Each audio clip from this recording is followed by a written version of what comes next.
Hello everyone, I'm here to give you another demo video here of my SPM panel version 2. The other one was version 1, this is version 2. First thing you're going to see right off the bat that's different simply with being off is I'm actually using the grayish looking background LEDs that were used in the original show. I found them, I sourced them, and I got them.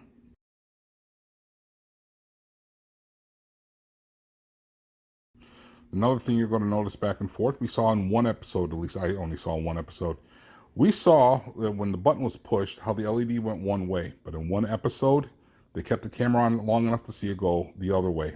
Just for a few moments, but we saw it. So now we have it going both ways. Just like that. On the back side, a little bit of changes here. We still have the buttons to plug in and out for the onto the circuit board. In case you need to remove them, you can plug them. But as I stated, one potentiometer now controls the speed for both sides. Both sides, so that way the speed is equal. Now that's where I thought would be good for replicating the show. I'll turn it up as fast as it'll go. We still have the dip switches controlling the intensity of the LEDs, but also now I've introduced a self-resetting fuse. This unit right here is a self-resetting fuse. If for whatever reason there's a hiccup in the car and the fuse pops, as soon as power is taken off and put back, it resets the fuse and the fuse starts, just makes contact and you're good to go again. Another difference, PIC chips. Programmed PIC chips. I've been dilly-dallying and I finally came up to speed with the rest of the world of the 1980s, and I've now decided that I need to start designing my own software using PIC chips. So let's go ahead and turn it upside down or flip it back up and let's see how fast this puppy goes. So that's as fast as it goes now. Okay, turn this potentiometer down. There's one other thing. I have an empty port here. What's that for? Well, since I'm doing software, why not also introduce sound? Ta-da! Here we go, we have sound, and the sound plugs directly in. Now that I got the speaker plugged in, let's flip it over and see what she's got. And let's see what that slow setting looks like here.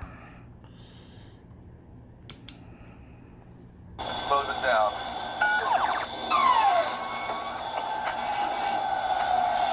And then you can interrupt it. Alright, let's go back to cruise mode. And you can see that it actually turns it off. The light inside is actually turned off.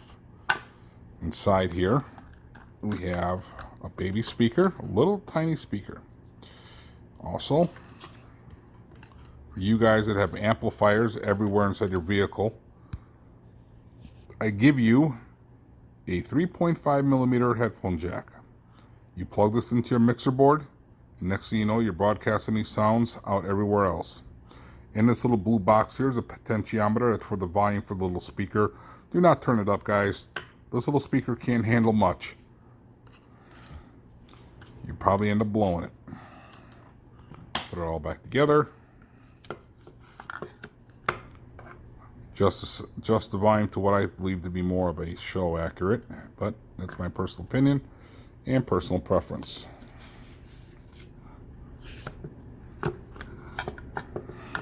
I have about 5 or 6 different SPM sound effects and about 3 or 4 for the actual e-brake. But to be honest with you guys, there weren't that many different ones in the show. They kept on pretty much using the same thing over and over again. Super pursuit mode. Oh, good. And you can't interrupt it, as I stated before. Alright, let's go back to cruise mode. And then everything turns off when the buttons are off. As far as how big this thing is, it's about 5 1/8 left and right, and about 4 3/4 top to bottom. That's all in inches. As far as where to mount it, this black panel comes off, and let me show you that. Alright, so when the cover comes off here, just hold it upside down, do a little bit of shaking, and the cover will fall off. I do not secure these, and I'm telling you why right now. You have areas here and areas up here along the very top that you can drill and put some fine screws into. So when you decide to put this up against something in the back, you could drill a hole and you can actually screw it. And when you're done screwing it, the best part is this little cover will now hide your screw holes. That's it. And it's done. If you're interested in this, let me know. I'll send you an invoice through PayPal. Please let me know what city and state you're from or country so I can at least estimate the shipping for you.